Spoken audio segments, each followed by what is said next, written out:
One day in July, a classmate from my hometown called, and we chatted for an hour. First, he thanked me for the suggestions I gave him on choosing his college preferences. Second, he mocked me for spending many years in Beijing without building effective government connections. I shamefully admitted that I had been immersed in the internet and software industry, and indeed, I had little to show in other areas. However, I went on to say that the market in Beijing is large, the business environment is good, and the rules are relatively transparent. One can survive and develop independently without relying on connections. My classmate immediately interrupted me, saying with conviction, whether you're in a hometown or in Beijing, you need connections. He further added, you don't think it's important because you're not at the right level.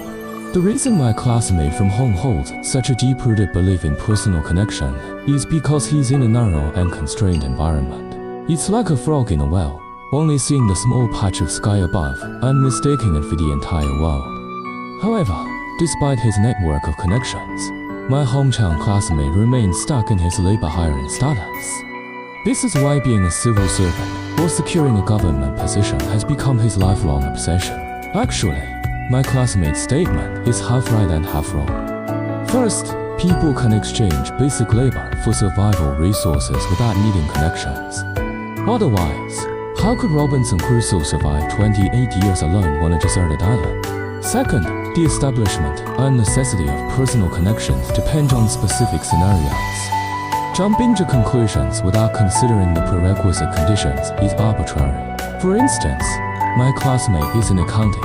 The ceiling in accounting is very low, with the economy primarily revolving around basic livelihood. Limited resources and opportunities are controlled by authorities, and ordinary people must exchange resources or services of equal value with these authorities to gain access.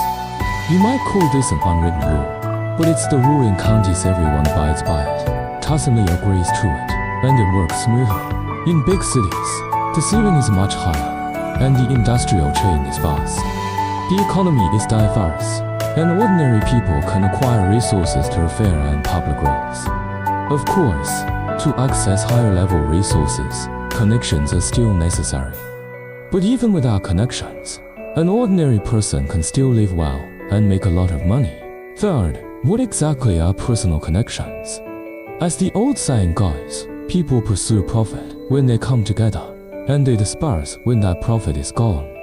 Only when both parties have value and can engage in an equal exchange does a connection exist. If you can't offer something of equal value, you'll need to give more than you're worth. Even then, you won't be integrated into the other party's circle. You'll remain an outsider, just passing through. Here's a harsh truth. When an individual's strength isn't sufficient, talking about personal connections is rather empty. Simply put, you're not qualified yet.